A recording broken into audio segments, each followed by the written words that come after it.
আমরা যে টাইমটা রাইড শেয়ার করি মানে আপনার বেশি ম্যাক্সিমাম সময় আমরা অফিস টাইমটা ধরার চেষ্টা করি। তো অফিস টাইমটা হলো সকাল 7টা থেকে 10টা 11টা সর্বোচ্চ। তো এই টাইমটা যা ভাড়া মারা যায় সারাদিন এই ভাড়াটা মারা যায় না।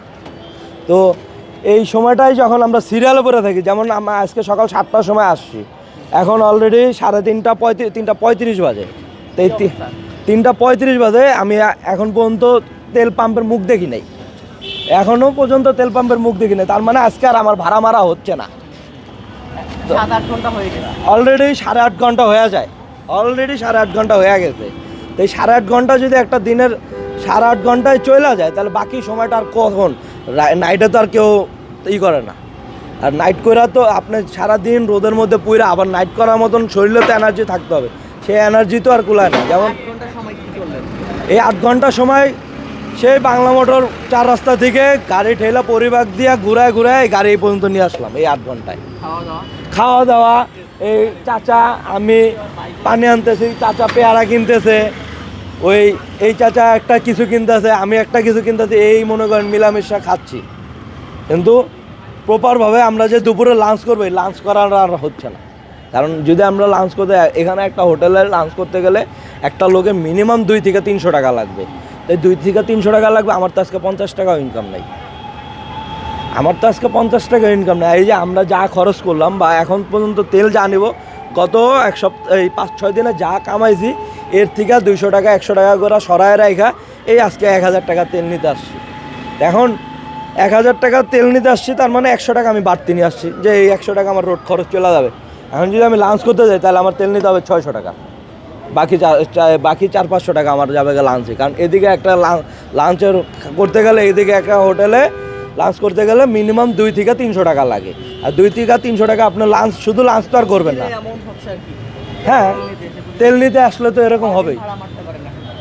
এখন সপ্তাহে মারা যায় হলো 4 দিন 5 দিন বা 6 দিন। পরিবার এভাবে চলতেছে, ওই যে ধার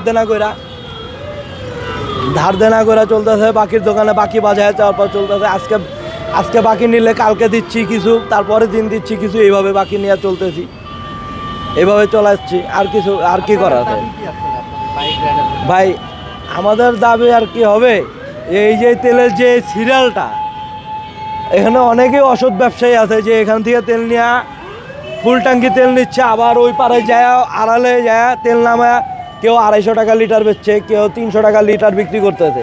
ভাই আপনি একটা জিনিস করেন, যে আমি রাইডার, আমি আজকে যদি 1000 টাকার তেল নিতে পারি, আমি আগামী 4-5 দিনে আসবো না। তাহলে একটা বাইক তোর দৈনিক 70 থেকে 80 কিলো চলে, এটা ঠিক আছে, কিন্তু একটা বাইকে দৈনিক কিন্তু 15 লিটার তেল লাগে না, 10 লিটার তেল লাগে না। একটা ঢাকা শহরে আপনার এই মাথাতে সেই মাথা যতই চক্কর দেন ভাই, আপনি 70 থেকে 75 কিলো কি 80 কিলো গাড়ি আপনার চলবে, আপনার এই 80 কিলো গাড়ি চলতে কিন্তু আপনার দৈনিক 10 লিটার তেল লাগে না ভাই।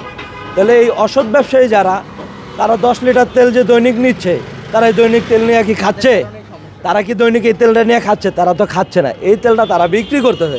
তাহলে তারা যদি এই তেলটা বিক্রি করে আবার সিরিয়াল দিয়ে আসে, এই সিরিয়াল দিয়ে আইসা তারা তেল নিচ্ছে, আর আমরা যারা রাইড শেয়ার করি তারা কিন্তু এই তেলটা প্রপারভাবে পাচ্ছি না রীতিমতো। যদি তারা আজকে তেল নিয়ে কালকে 1 সপ্তাহ না নিয়ে আসে, তাহলে এত গাড়ি আসে কোথা থেকে? এত গাড়ি তো চাইলে হওয়ার কথা না। দৈনন্দিন তো, যেমন আমি গত সপ্তাহে তেল নিয়েছি, তখনকে আমি আজিজ সুপারের ওখান থেকে তেল নিয়েছি, আর আজকে তেল নিয়েছি আজকে তেলের সিরিয়াল নিয়েছি বাংলা মোটর থেকে, তার মানে তার ডাবল সিরিয়াল। তাহলে তেলের তো সেই রমজান মাসে বলছে যে বাংলাদেশে 7 দিনে মজুদ আছে তেল।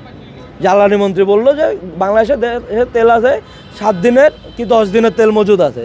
এই 10 দিন, আজকে 1.5 মাস হয়ে গেল, তারপরেও কিন্তু বাংলাদেশে তেলের সংকট পড়ে নাই। তাহলে এই সংকটটা কি আমরা সাধারণ পাবলিক করতেছি, যারা অসৎ ব্যবসায়ী।